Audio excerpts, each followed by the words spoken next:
welcome to the Innovative Strategies for Quantifying and Communicating Aviation Noise Impacts. I'm not going to read the description because it is in your program. I'm Marie-Jo Fremont, and my fellow co-chairs are Kallie Glover from Delta Airlines and Greg Maxwell from Crawford, Murphy and Tilly. So we have three speakers today, and in fact I'll be one of them, who will share with us their insights on noise impact. So it's my pleasure to introduce our first speaker, who is an aerospace scholar who has studied aviation noise impacts for years, starting with a PhD at MIT, and now continuing in the Mechanical and Aerospace Engineering Department of UC Irvine, next door, where she teaches and also leads a research group whose goal is to improve airspace efficiency and reduce negative environmental impacts caused by aviation. Today, she will share with us state-of-the-art knowledge about noise modeling of approaches, as well as case studies of noise abatement techniques. Please welcome Dr. Jacqueline Huynh. Okay, can everyone hear me? All right, thank you. So thank you for the introduction. I'm going to do a quick presentation here on approaches of flight procedure noise modeling for commercial aircraft. We can go ahead and get into it. So I usually show this snapshot here when I teach a class on aircraft sustainability at UC Irvine, just because I want to highlight the fact that if you take a snapshot of from these standard websites such as Flight Radar 24, which show all the aircraft in the air in a given 24-hour period, there's clearly a lot of aircraft in the sky, and essentially what I want to highlight is that aviation is vital to global economic growth, as well as global connectivity. And it is an ever-growing industry and is not going anywhere. But the thing that I want to mention and bring up is if you want to plan for this growth and sustain it, there's a lot of requirements that we need to meet, including things like partnerships between aircraft industry, local communities, and government, et cetera, to make these things more accessible, improved access to airports, solutions regarding things like baggage and security within an airport, as well as strategies to better improve aircraft traffic management. But one of the main things that we like to see here is, accounting for the growing effects of environmental impacts of aviation. I do want to mention that there's various new technologies that are creating new possibilities for flight, and a lot of them are actually based on these environmental impacts issues. Now, when we think about what are the, some of the key environmental impacts issues with aviation, I usually talk about these three here. Aircraft fuel efficiency being one of them. We burn hundreds of megatons of fuel per year. It's a huge cost to the airline, but it's also there's also sustainability issues in terms of sourcing the fuel, but also that the standard fuel that we burn in flight has a lot of negative impacts to the environment. So aviation CO2, for example, is about 2 to 3% of the human-produced global CO2, and that number, while small in the grand scheme of all human-produced CO2 impacts, is a number that is incredibly hard to decrease in terms of aviation, because aviation has a lot of things going into it that make it very difficult to decarbonize. And then, of course, what we're interested here in this presentation is aircraft noise. So aircraft noise is a hindrance to global economic growth. It has negative impacts to communities, as we all know. And so as we think about these problems of green aviation, we like to think of all of these things and how can we reduce them together. This talk here, though, is really focused on noise. And if I just try to highlight, what is aviation noise and what does it do to? I like to show this slide here, which is to indicate that aircraft noise, it comes from many sources. The standard thing that we often think about with noise is the aircraft engines. Certainly on takeoff, when the engine thrust is really high, the engines are certainly very noisy. But in some flight operations, such as your landing procedures, the engine noise tends to be a bit lower, and impacts due to the airframe, and some other sources such as the aircraft's flaps, slats, and even landing gear also then become relevant. And so there's a balance during an operation for which certain source components might be more important than others. But it's not only about the noise source, at the aircraft itself. We care about noise at the communities, so that noise has to travel from the airplane down to the community, which means that a part of this that we think about is also the flight procedure design. So certainly an aircraft that can maintain altitude for longer periods in the flight operation will be perceived as less noisy to the community down below. So how you fly the flight procedure also comes into effect. And it's interesting to note that if you actually look at noise monitor recordings placed around airports for similar operations flying over those noise monitor recordings by the same aircraft types, you can actually see there's a great spread in the noise monitor recordings that you'll see. And this is just an example of flights by 737 NG aircraft flying out of Seattle Airport. At this particular noise monitor, the spread in noise for a single month was around 10 to 12 decibels. So there's a lot of influences that can affect whether or not you have a quieter flight versus a louder flight that we like to understand. So when we try to understand this, kind of given what I just said, we really have to think about looking at the aircraft in terms of a systems approach. In other words, we look at the flight procedure, so that's the definition of how the aircraft will fly. We look at the aircraft because the aircraft itself has flight performance, which will constrain how exactly the aircraft will then perform a given flight procedure definition. So combined with those two, you get an actual flight profile. So that's the actual altitude, thrust, velocity, configuration. So your flaps, slats, and gear setting that the aircraft would need to be able to fly that operation. And then that gets you to the final source noise. And you have to consider all of these impacts together. If you actually look into some of the work that we do in our lab, this is a framework that gets into a bit more detail about how we do this sort of systems approach. But basically, starting with an aircraft definition, you have an aircraft performance model. So that's the aircraft's drag, which would define how much thrust you would need for a particular operation, or what your climb or descent rates would be.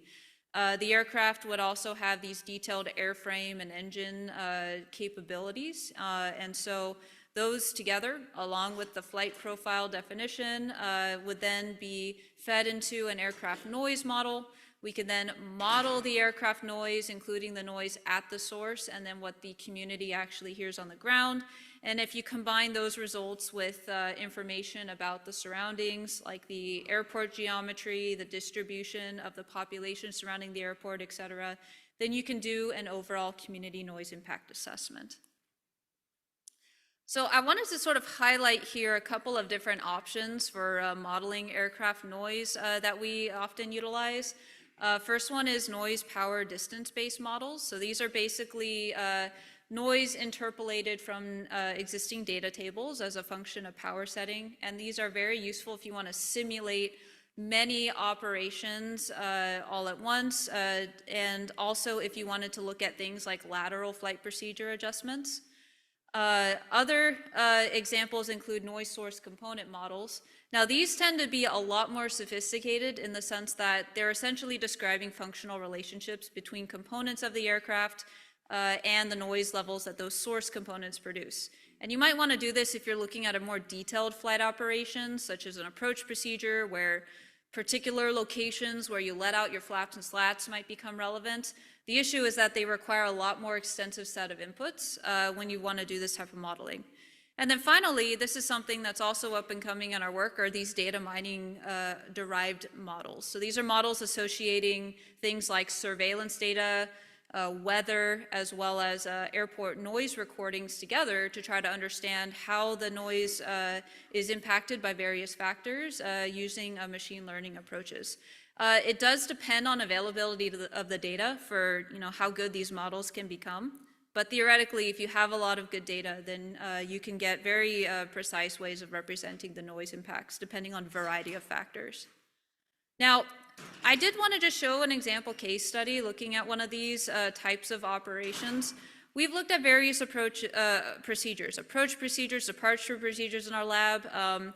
Mel later on is going to talk a bit about departure procedures. So I figured I'd go ahead and describe this delayed deceleration approach procedure in my talk, just because it involves looking at the noise source component based approach. So in a delayed deceleration approach procedure, this is basically a flight procedure where aircraft maintain speed, allowing them to be able to fly with the flaps and slats up and at lower thrust levels for longer periods in the flight procedure compared to standard approaches. This procedure has been shown in data to have a lot of improvements in fuel burn reduction, simply because you don't have to have the thrust as high for as much of the flight procedure. But the impacts to the noise are not super obvious on first hand, simply because, yes, you reduce your thrust, yes, your flaps and slats are delayed later, but higher flight speeds in the approach are associated with higher airframe noise. So you have to look at those components together to be able to assess the total impact. So sort of how we do this in our lab, I just want to show an example where we do like to model our flight operations based off of what we actually see in data. But for the same aircraft type flying a same procedure, in the data here, the top left is the altitude, the bottom left is the airspeed. There's a great spread in the potential airspeed you can have in the procedure. And just looking at it, if you delay when you start to decelerate, then where the flaps and slats have to be let out, which are based off of speed windows, would also be delayed. In this example modeling, we showed that if you delay the flap and slat output, overall thrust levels are reduced compared to a procedure where flaps and slats would be let out early. And then using the component-based modeling approach, we also showed in this data, if you compare two example procedures, that you can get few decibels noise reduction underneath the flight track, depending on where exactly you let out the flaps and slats. Also looking at this from a wider based community perspective, we look at these in terms of overall noise contours. So this is an example of doing this approach into a runway at Boston Logan Airport. And depending on where you are in the flight procedure, there's a potential for decreases in the community noise levels for implementing something like this compared to a standard flight procedure. I did also want to mention that we did look at this type of flight procedure with the Boeing Eco Demonstrator. This was actually back in 2019. Boeing was already going to demonstrate another example approach procedure modification, a 3.77 degrees steeper approach. We actually took this and added on the delayed deceleration approach component to the flight procedure so that you can sort of see a double benefit in the noise level reduction potential by applying this. And we wanted to demonstrate, can this procedure be flown?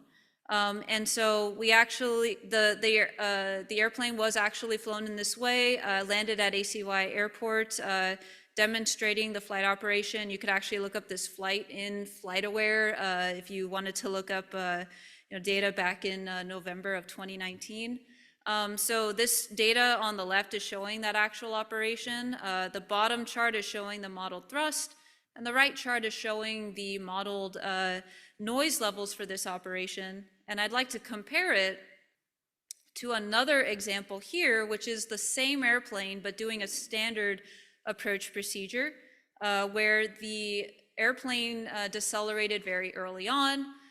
Thrust levels were higher during the operation, and therefore, if you do the modeling on the noise levels, the noise level tail was a lot longer along the flight operation. So this is if you were going to now look at it in a model-based approach. Now, I just showed you one quick demonstration here in the short time that I have, but we do look at a variety of different types of operations. I do want to just mention here a little bit on future work, particularly highlighting the data modeling approaches, simply because the models that we have to be able to model the aircraft source noise, they're based off of semi-empirical data that was gathered for different aircraft that We should note aircraft themselves, they continuously get improved, and factors that influence the noise can change over time. Data modeling approaches basically involve us looking at observed factors that could potentially influence the noise and seeing how those then relate or correlate to actual measured noise levels at the airport. We do an approach in our lab where we take observed data, the data I have listed below. Some of the information that we would like to see, we have to model because it's not available in data that is super widely publicly available, but we do have our methods to model those parameters. And we then compare those different model parameters to what we see in the noise levels. More availability of data, if possible, could make these approaches even better. One other thing I'd like to mention is that I focused this talk on the commercial tube and wing aircraft space, but we're also doing similar approaches for advanced air mobility, which is up and coming. The community noise impacts will also be a function of how these vehicles are operated. So similar types of approaches will be created here, so stay tuned. And I think with that, I'm out of time, so I just have a conclusion here, which is just showing the framework that we developed and some intentions for future work that we're doing with our group. And I think with that, I'll conclude.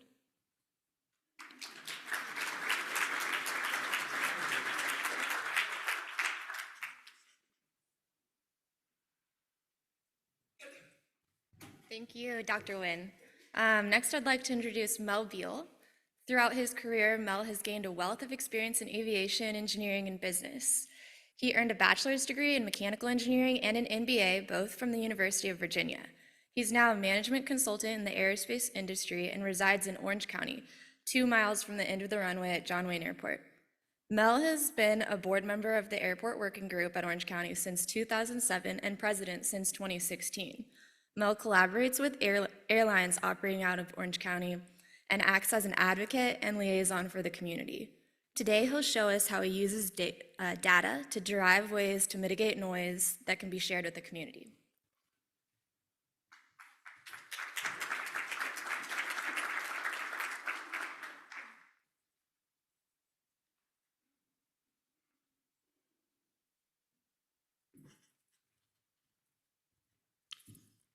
You always worry about following the steps on the way up, so got by that one. That worked okay. Just to keep the timeline going, I did type notes so I'd stick to a timeline. So if you notice I'm reading a lot, it may be because of that purpose. But thank you so much, Kallie. I've known Kallie for a number of years, as well as a lot of the other people that fly into John Wayne Airport and the airport personnel as well. So I appreciate the time today, and thank you so much. What I want to present today from an objective standpoint is really following pretty closely on what Jackie talked about from a modeling standpoint. I'm looking at the departure side, but I'm also looking at how we can start working on mitigating the noise impact of individual departures in a class of aircraft and also for a regional area of the airport. And I'm doing that as part of the Airport Working Group. We have a pretty strong board, probably the most technical one. We do have retired pilots from United Airlines, Continental Airlines. We have legal people on the board, et cetera, so we're quite strong. And we get involved in a lot of things. But what I wanted to show you today was how we're taking some of that skill set and applying it to some of the issues that I think are across the United States, such as we have a strong opinion that the 65 DNL is not a valid or properly balanced approach to measure impact on a community. And feel strongly about that, and with the opportunity with the FAA's offer last summer to get into the response from a community standpoint, we provided an 18-page response to that. So I want to build a case of what our response was and to show you the approach we're taking to it as AWG, and hopefully the FAA will take it seriously as we get to that point.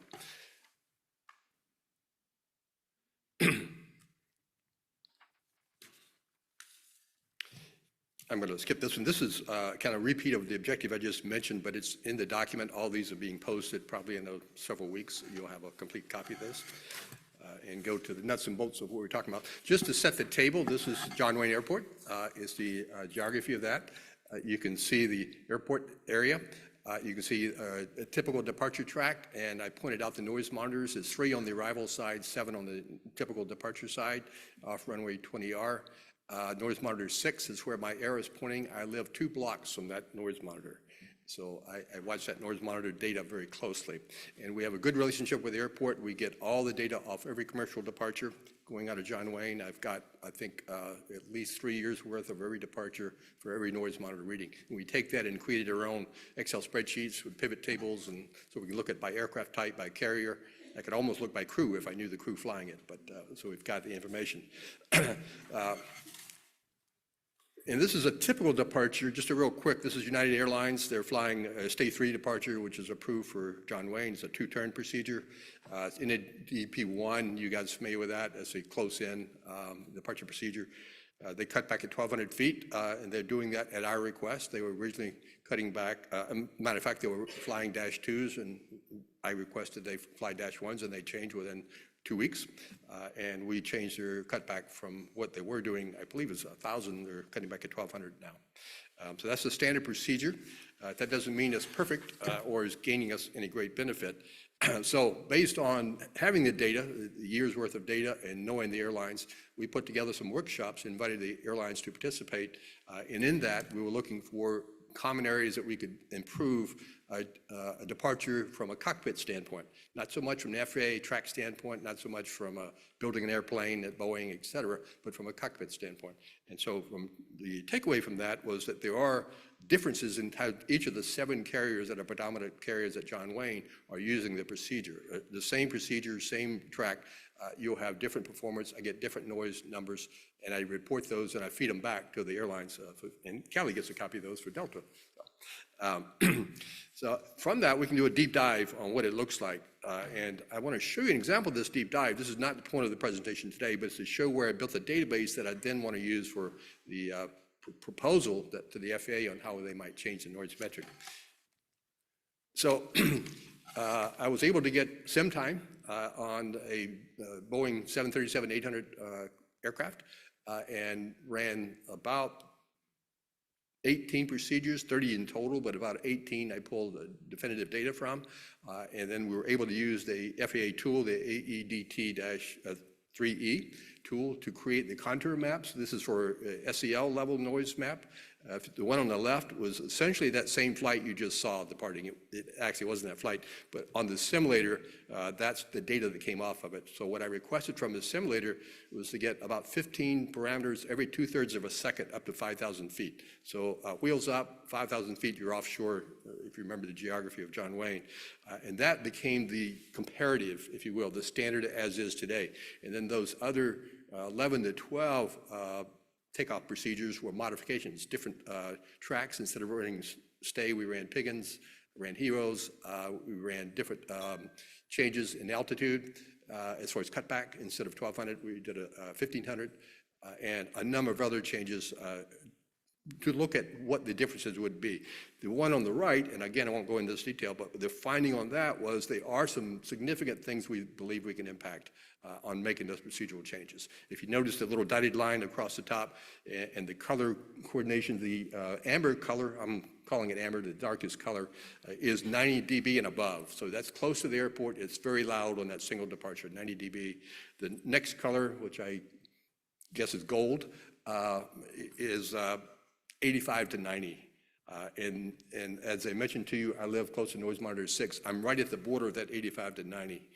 So essentially I have 89 dB at my house.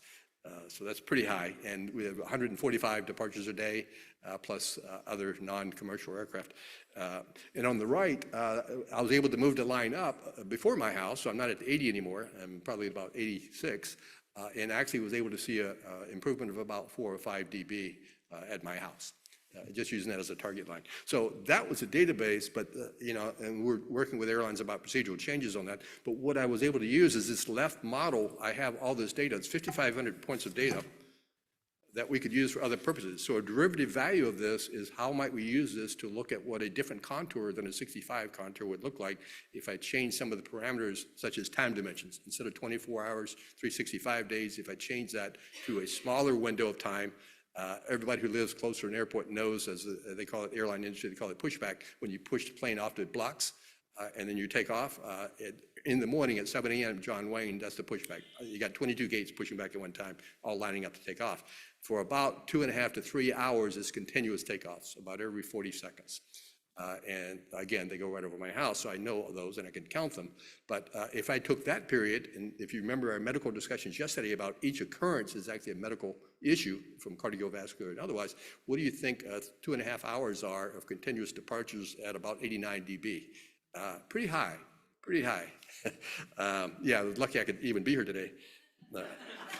After that presentation yesterday, I don't know why I don't have cancer. I'm not even sure what's going on here. But taking that baseline, as a data point, I thought we could propose a different model from a control standpoint.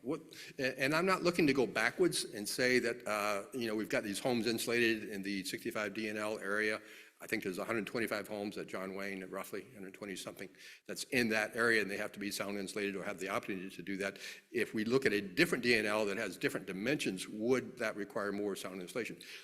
I'm not suggesting we go backwards and offer these people sound insulation. What I'm saying is when you have a Part 150, or if you have a procedural change like NextGen, which we had 4 years ago, John Wayne, they would have to go by these new parameters. If they impacted the new dimensions of this, and I'll show you a picture of it in a second, of this new dotted line quadrant, which would be the new equivalent to the DNL on a smaller time frame, they would have to mitigate that or show why that isn't having a negative impact on the community, which I think it would have a negative impact. So my view is take these shorter time periods, and if you take a day, you can't divide it in 24 and you can't divide it into too many, but I thought 4 hours is a reasonably good number. And so that would be 7 a.m. to John Wayne to 11 a.m. There's about 50 departures, commercial departures in that period. What would that look like? Hopefully I'm up to date. I'm using data from the FAA's reauthorization bill in 2018. This was on, I referenced it here, but one page of their document showing how the DNL is composed on a typical model. If I broke that into segments during the daylight hours of 4 hour segments, this is kind of what the segment would look like, and I'd like to kind of focus on that period 7 a.m. to 11, which is when I'm trying to have my coffee. I actually get up in the morning and I have coffee from 6:30 to 7, and as soon as the planes start to go to work, I can't have peaceful coffee anymore. But that's kind of the way the day goes. So I want to attack that particular area. And to attack it, I think I can use the data we had on the prior graph, because I already had the contour of 5,500 data points of a single departure. If I take worst case scenario, if I take all 73800s as being all 50 departures for that period, what would the model look like? What kind of contour map could I get from that? And I'm pretty sure technically it's available. You can use the same logarithmic model for that. Just as a baseline, this is John Wayne's October, Q3 2023 contour map for the 65C NAL. In California, we have a C in front of the NAL part. And that is current. That is where these 125 homes are. This is on a departure track, so I focused in on that.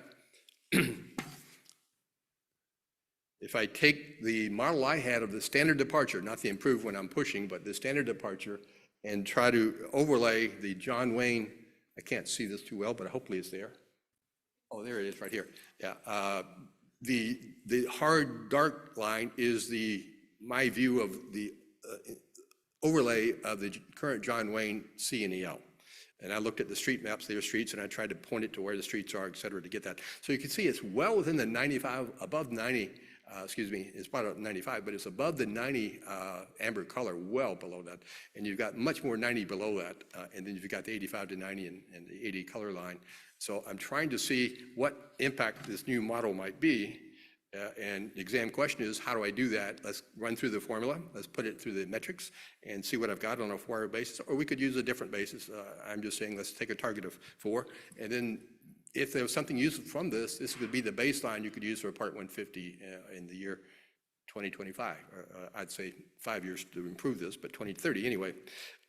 So in the consulting world, they always have an exam question. You can't have 5 questions. You got to have 1 question. Can I answer it? Can I answer this? Not sure I answered it. I didn't have time to do the math on this, but I have created what I believe is the approximation of what that would be. I think the model on the 4-hour basis would basically incorporate the amber color.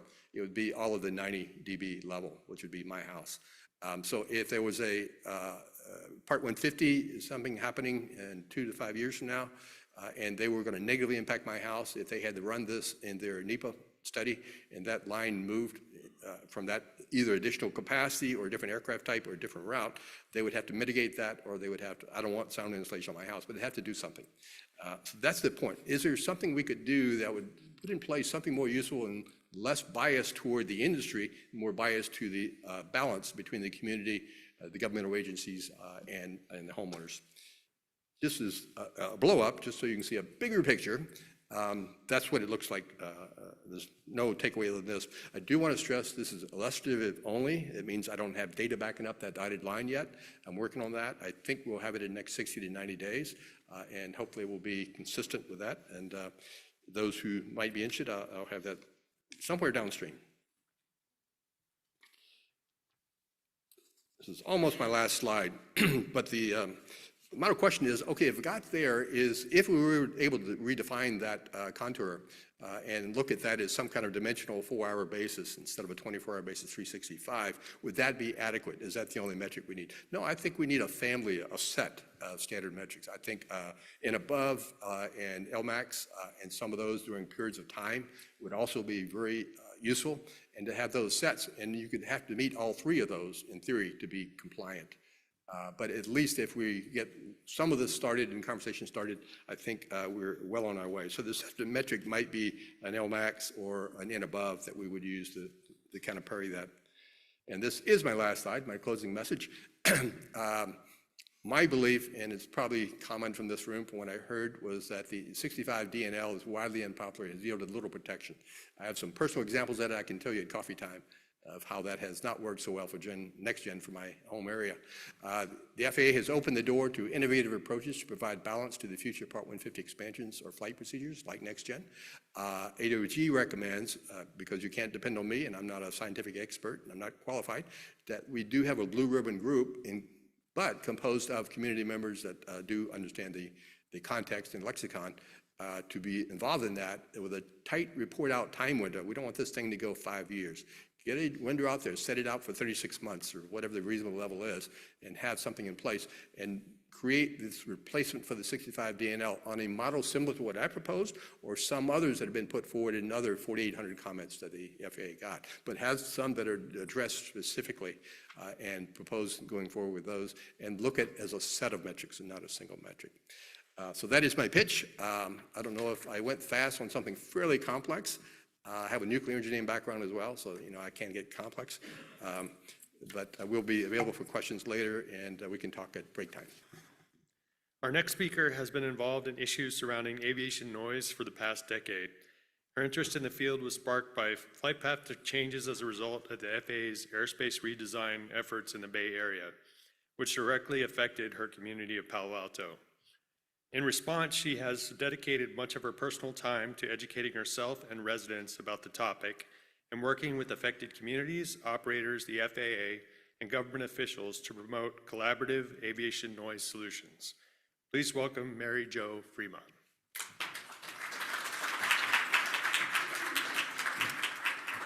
So thank you for the introduction and the opportunity to present a community perspective on how to represent aircraft noise impacts. DNL does not accurately reflect the lived experience of communities impacted by aircraft noise. DNL can be the same for 1, 10, 100, 1,000 aircraft, even though we all agree that these numbers cause very different impacts. To address this problem, I'll cover 3 questions today. How do airports represent noise impacts? How do communities experience aircraft noise? And how could noise impacts be represented from a community perspective? So let's look at the first question. I researched how airports collected data, what noise metrics they used, and how they communicated the noise data with communities. I interviewed 6 commercial airports, did online research, and I want to thank Dallas-Fort Worth, John Wayne Airport, Los Angeles, Minneapolis, Seattle, and San Francisco for their generous time. This is only a small sample of commercial airports, not an extensive study. I didn't have time to include GA airports, though the observations are relevant to them. I did my best to capture and confirm things with airports, so my apologies in advance for any errors I may have made.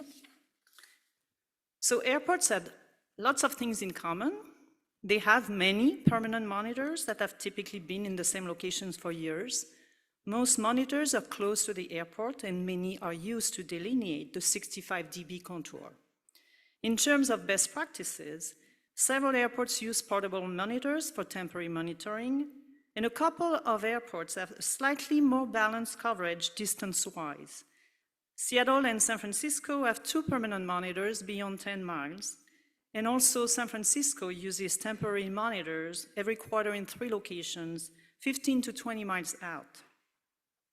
Airports use the threshold and duration method to detect noise events. However, SFO also uses a NIM, which is the best practice because it is more accurate.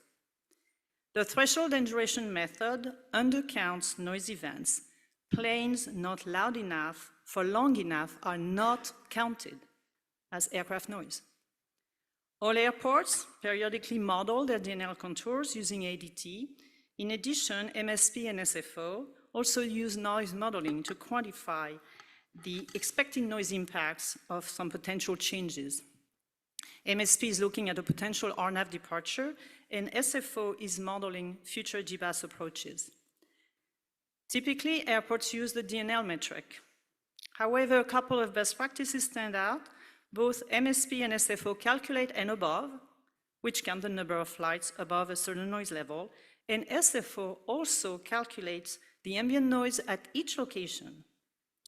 MSP does this too, but only for their reliever airports, not the main airport. All airports report in noise data for their airport traffic. However, some go beyond.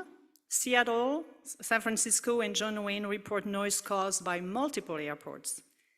Airports also have flight trackers. The best practice is to provide access to historical data, typically 3 months, although Seattle has historical data back to 2015, and I just learned that Minneapolis goes back to 2001, so they get the gold star.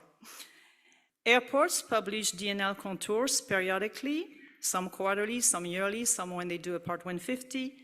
And one reporting best practice is interactive reporting, where users can filter some detailed noise data using various criteria. And that happens at Minneapolis, Seattle, and San Francisco. And people can typically download the PDF of the published reports. However, being able to download the CSV file of the data is a step above, like at MSP, Seattle, and SNA. Another best practice is airports making detailed noise data available upon request, like at DFW, LAX, SCA, SFO, and also MSP, which is missing on the slide. So here are some takeaways from this limited sample of commercial airports. Airports have great capabilities to collect, analyze, and report noise impacts, and some best practices can be leveraged. However, the current representation of noise impact is DNL-centric. It is aligned with the current FAA noise policy and the reporting requirements that some airports may have.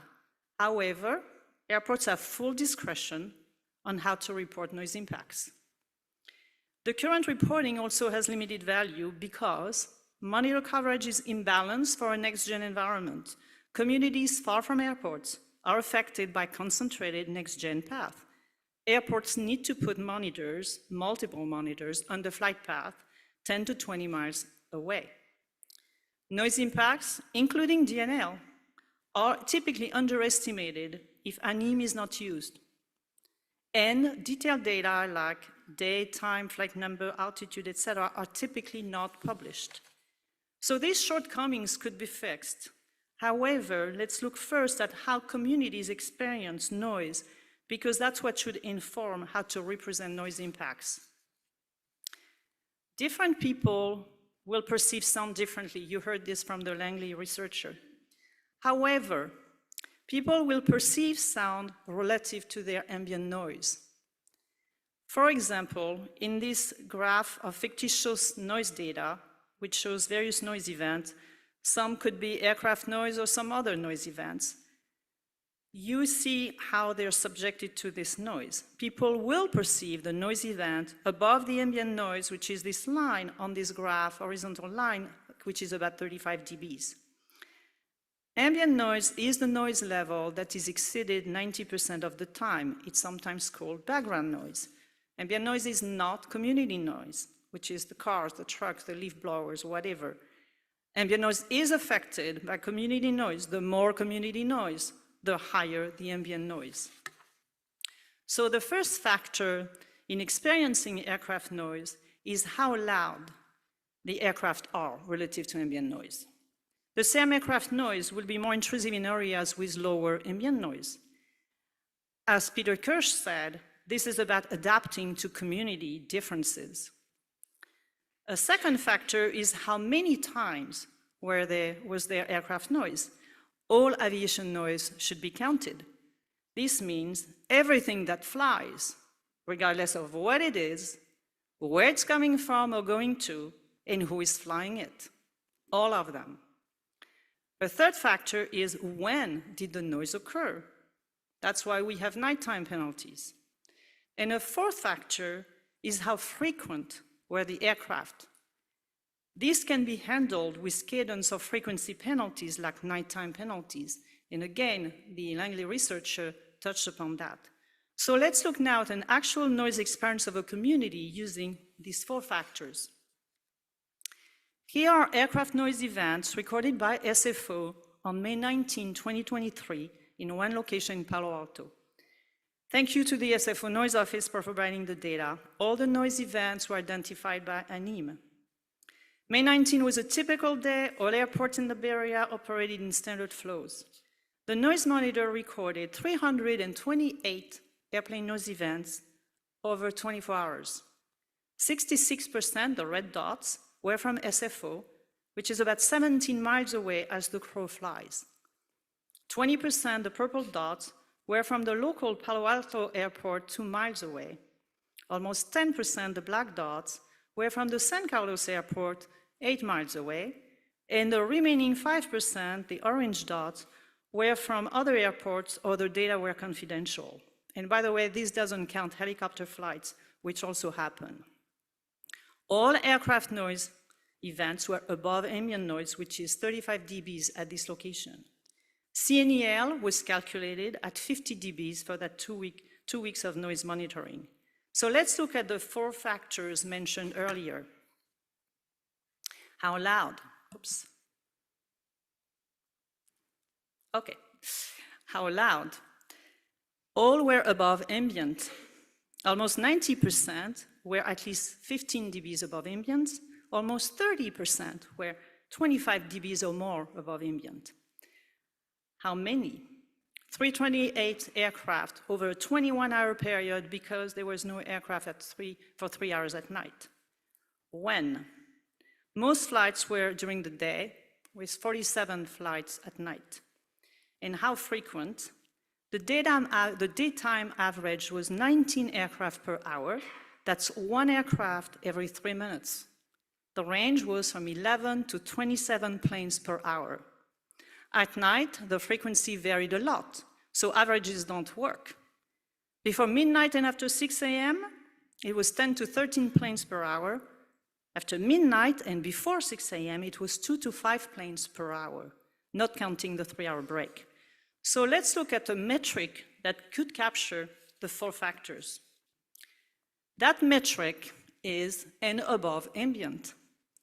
It counts the number of aircraft with a maximum sound level above ambient noise. That's the how loud and how many factors. N above ambient is like N above, is just above ambient. The FAA has found N above to be a good predictor of annoyance based on the Neighborhood Environmental Survey. Penalties should be applied to the maximum sound level of each noise event the same way penalties are applied for DNL calculations. The time of occurrence penalties address the when factor. Today that's the 10 dB night penalty, and in California we also have the 5 dB evening penalty. In cadence penalties address the how frequent factor, and it can be defined for rush hours or for nighttime. And here are some examples for illustration only of cadence penalties. So N above ambient, with penalties applied, is a community-centric metric that captures the aircraft noise experienced by communities. This is the N above ambient distribution in 5 dB bands of the 328 aircraft noise event of the Palo Alto example. Evening and nighttime penalties were applied, but no cadence penalties to keep things simple. Ambient noise and CNEL levels are shown here. This N above ambient distribution shows that people did not experience 50 dB CNEL noise levels. They experienced higher levels, over 300 times a day in a 21-hour period.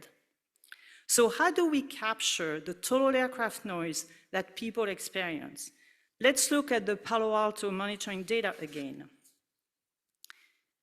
Each peak on this graph is the penalized maximum sound level of each aircraft. The blue part is the ambient noise level. The orange part is the aircraft noise that is above ambient. All these orange bars represent the unwanted noise caused by aircraft.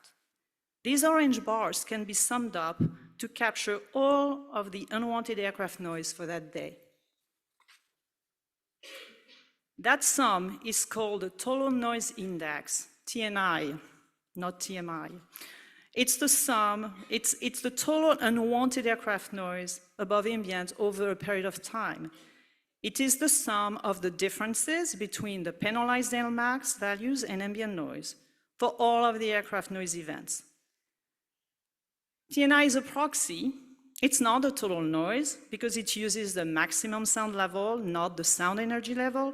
However, it is an appropriate proxy because there is a high correlation between the two variables. As mentioned earlier, penalties must be added to the maximum sounds of each noise event. TNI is expressed in decibels and should be expressed as Brian Johnson said yesterday, in C weighting as recommended by him. TNI can be calculated for any time period, a day or a month, as a peak or as an average. And for example, the TNI for Palo Alto on May 19 last year was about 8,200 decibels with only nighttime penalties applied. TNI is a more accurate representation of community impacts than DNL. TNI represents the unwanted aircraft noise that community experience. It captures the how loud, how many, when, and how frequent factors described earlier. The index reflects the conditions of a community. The more aircraft, the louder the aircraft, the lower the ambient noise, the more aircraft at night, and the more frequent the aircraft, the higher the index. TNI can be calculated for all overflights, near or away from the airport, for all air vehicles, to and from all locations. Finally, TNI is straightforward. It's simple to implement. You only need 3 variables: LMAX, measured or modeled; ambient, measured or assumed based on community characteristics; and penalties for time of occurrence and cadence, which are policy decisions. So how do we move to a community-centric representation of noise impacts? What needs to happen? Airports can help by leveraging the best practices mentioned earlier, which some already do. And they can also go beyond. And let me touch upon the noise monitoring and reporting. Airports need to balance monitors between arrivals and departures, and also in distance from the airport, especially for next-gen arrival path. Airports can decide where to place monitors where they want to. It's their discretion.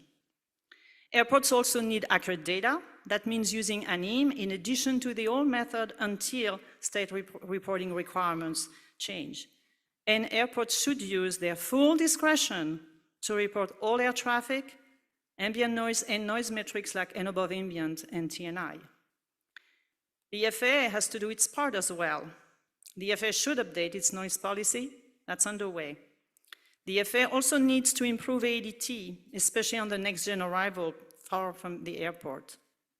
And finally, the FAA should improve its NEPA process in terms of noise impacts. The data and assumptions using ADT need to be more realistic, and scenario modeling should be done given the many assumptions used. Finally, after a major procedure change, the FAA should use the monitoring data collected by airports to check that actual noise is not higher than what was modeled and expected. More details for the airports and the FAA are in some checklists in the appendix for you to look at. So I hope to have shown you today that one can represent noise impacts from a community perspective by using N above ambient and the total noise index. Adopting a community-centric view of noise impacts is needed, feasible, and straightforward. Thank you.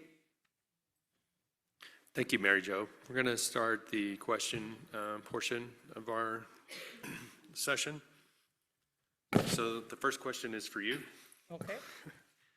What is the timing involved for reporting N above ambient and total noise index? What's the timing? What is the timing involved? Yeah. Well, it can be done now. I did it. I did it on an Excel spreadsheet, and it didn't take me that long. It took me longer to prepare the slides for you guys than calculating the index. So airports can do it now.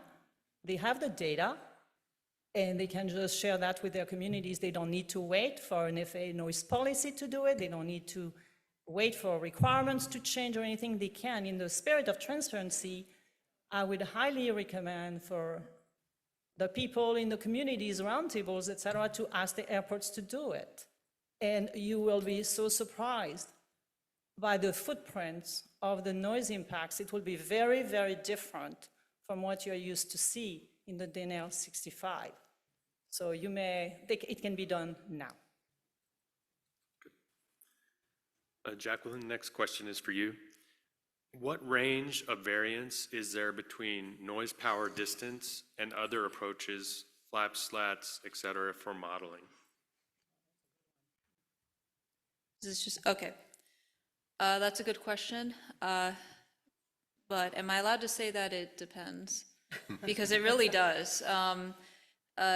Different phases, so let me put it in perspective. Depending on the aircraft that you're flying and the specific portion of the flight procedure, and also what the aircraft is actually doing on that flight procedure, will dictate what is actually heard what is actually generating the noise. So when I say it depends, it's because it really does. Different portions of the flight procedure may have your engines operating at higher levels versus things like your flaps and slats generating a lot of noise. It's also dependent on airspeed. So you ask what is the variance, and I have to say it depends because it is aircraft dependent as well. Different aircraft may have higher noise levels coming from the engines or the airframe at different phases in the flight operation, and that's why it's an interesting problem to study. I will say that there's a lot of factors that go into a given noise output, however, so having the ability to look at those various factors is useful. Thank you. Mm-hmm. Mel, the next question is for you. What mitigation are you seeking, if not soundproofing, for those in a new 4-hour metric? Well, my concern is future projects like NextGen, going back to when NextGen was rolled out and the FAA came and had community briefings to show the impact. They had graphics, and you could use the pointer to point at your house, and it would tell you the dB rating, et cetera. And so when I did that with one of the gentlemen who was in charge of the study, he was an FAA individual, and we pointed at my house, and I knew, because I have data from John Wayne, of roughly what the current noise impact would be, and he showed me what it would be with the NextGen, and it was higher. And I said, well, that's a higher impact, and his view was, yes, but you're outside the 65 CNL. So I said, okay, that means whatever it is, if I'm outside the 65, it's not applicable. In my view, that was unfair. Immediately, and he was the first person I saw. They had a big room like this, and you went around in different shops. He was the first one I stopped at, and my mood changed from that very first stop. They were just going to ignore anything I had. So my view is we need something that takes in the community aspect. As far as soundproofing and all that, I'm more worried about future projects. I'm worried about the next iteration of Next Gen. Just as a point of reference, I actually worked on Next Gen in the 1980s. I went to conferences in Geneva, so I've been involved in it a long time. I don't want a personal impact at my house on a future iteration. I don't know, I guess that's a policy issue that individual airports and communities can do as far as whether they want to soundproof existing neighborhoods that might be impacted by this new metric. That's up to them on a local level, I would think, but I'm not looking for that. I'm looking for changes from the future, not having negative impacts. Mary Jo, can you comment on the metric versus threshold mentioned by Peter Kirsch? Okay, yeah, that's a good one. Peter made a very important difference. And today, I only talked about a metric. So you absolutely have to separate the threshold, which is more kind of a policy decision. The first step is, as someone said, you just have to show what is there, not be afraid of what are the noise impacts. So what you're just trying to show is the above ambient and the TNI is, let's look at the problem. The threshold decisions about what is significant impact, what policy should dictate, that's a different thing. So I never mentioned any threshold. There is no artificial threshold. There is just show the data, show the noise impacts. Every community is different, rural versus urban, et cetera. And you just take the ambient noise level to factor in that difference. And then people can start working on fixing the problems once they really know where they are. DNL today doesn't show you where the impacts are. That's it. Jacqueline, at SFO, the main source of arrival noise is over energy with speed breaks at 4,000 feet and early landing gear. Won't increasing speeds accelerate this? Or exacerbate this? Actually, so that's a good question. And this is actually, if you wanted to think about the aircraft performance on that perspective. And this is actually the exact problem when I was looking at delayed deceleration approaches that we wanted to try to answer. So there are noise sources that come from the landing gear, flaps and slats, etc. But they're only present if you actually deploy the landing gear, the flaps and the slats. And speed brakes, as you were mentioning. Having higher airspeeds means that you may not have to delay or deploy your flaps and slats for longer from an aircraft performance perspective. And so looking at that as a way to try to manage the drag of the airplane on the final approach. And just keeping in mind, you do have to slow down the aircraft in order to be able to land, and having enough drag to do so is often necessary. But often, from an aircraft performance perspective, there are things you can do to try to manage your drag more quietly than other ways. But that ability to manage the drag may not always be feasible from a grander airspace perspective. So if you're looking at, if maintaining a higher airspeed means that I might not have to let out my flaps and slats as early, is a way that you design your procedure. It's possible that can lead to lower noise levels. However, indeed, if you had higher airspeeds and you let out your gear early, then that could exacerbate the noise level. So you have to look at it from various perspectives on what is the airspeed buying you, essentially. And if having airspeed means that you can do things that could lead to you not having to deploy flaps and slats early, then that can help. If not, certainly if you were to let out your landing gear with a really high airspeed, then that would be a negative impact. So you have to look at it from a combination of perspectives on that front. Mel, what are the characteristics of your airport that make a 4-hour model a good fit? I mentioned the 7 a.m. Off the blocks, which is kind of cool, I guess, to some extent. But anyone who's ever traveled to John Wayne, we have 22 gates. And each airline wants to be first in line to be able to take off right at 7. They all say they have 7 o'clock departures, but whoever gets to the front of the line first makes it. They clear all 22 gates and basically line up 22 planes to take off for a 7 a.m. departure. So they're going off every 45 seconds immediately, first thing in the morning at 7 a.m. In Chicago, it may be 6 a.m. John Wayne at 7 a.m. because of our settlement agreement.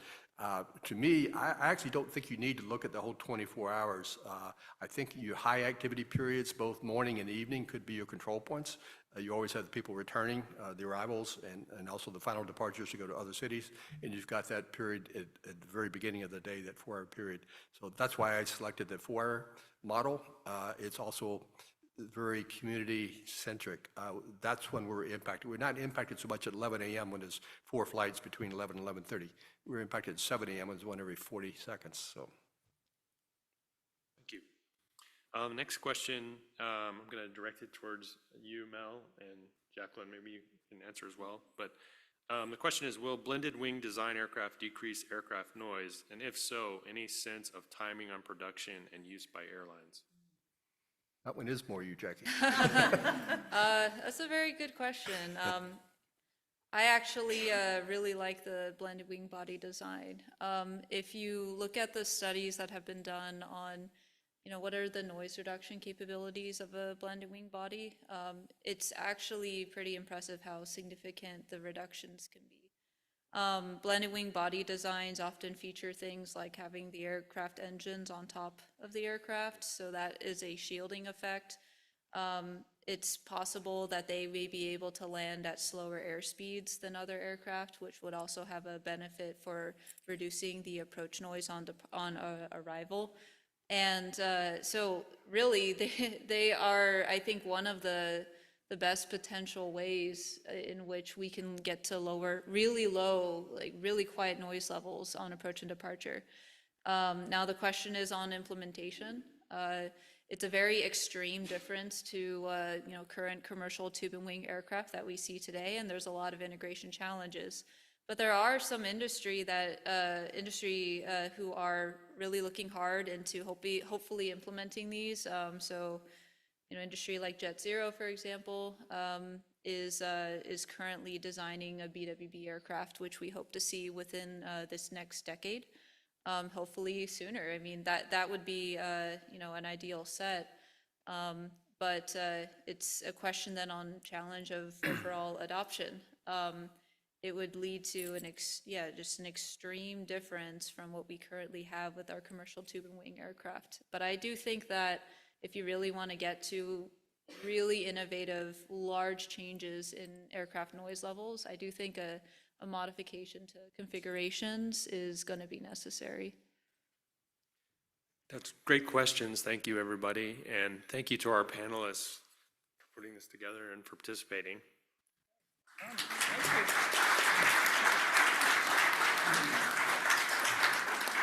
So that concludes the session, and I believe it's lunchtime.